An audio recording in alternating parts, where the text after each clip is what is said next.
ka higit pa sa sarili ko, ngunit binago mong lahat ang nadarama para sa'yo. Pakiramdam ko ngayon ay sinakloban ng langit, sumisikip ang dibdib ko sa tuwing ito'y nababanggit. Ang mga nagawa mo sa aking kamalian, nasa puso'y bumao. Di ko alam kung paano ba ako makakaahon, istulang dahon napabagsak sa lupa, na nabulok dahil kulang na nga sa pagkaaruga. Ang gusto kong malaman mo, kahit tinago mo ako, niloko mo kahit papano, ay salamat sa iyo. Dahil kung di mo iyon ginawa, ay di ko matatagpuan ang tunay na pagmamahal, ay di na mararamdaman sa isang babae na ngayon aking kinakasama. Kahit ang buhay ay madrama, ngayon aking natanggap na hindi talaga tayo ang kinadhana sa isa't isa. At huwag ka nang mag-alala, dahil sa kanya ay kontento na. Salamat sa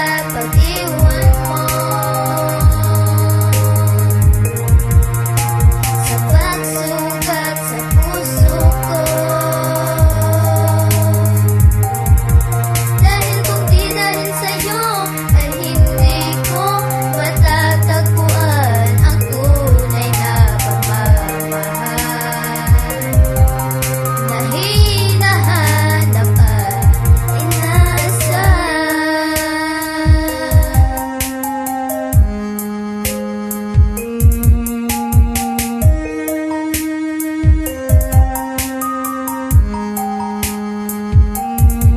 Ang unang araw nakilala ang babaeng tulad mo, ay naramdaman lahat na bigati sa dibdib ko. Niloko mo ko at ginago at lubos na sinaktan. Ang pag-ibig ko na to parang sumabog na bulkan, na walang makakapigil, parang luwa sa mata. Kahit punasan ng panyo ay hindi na mabubura. Ang kalungkutan ng sakit na sa puso ay nakaukit. Lubos kong itinago ang binigay mo na pasakiro. Kahit gano'n nangyari, salamat sa iyo, sapagkat nakahanap ako ng babae sa puso ko, na tunay kong nagmahal at lagi nagdarasal. Di katulad ng iba nagpapanggap mukhang angal. Akin ang ipinangako, magmamahal ako ng lubos-lubusan at ibibigay lahat sa'yo. Araw-araw aalagaan at hindi padadapuan ng patak ng ulan, nasisira sa kinabukasan.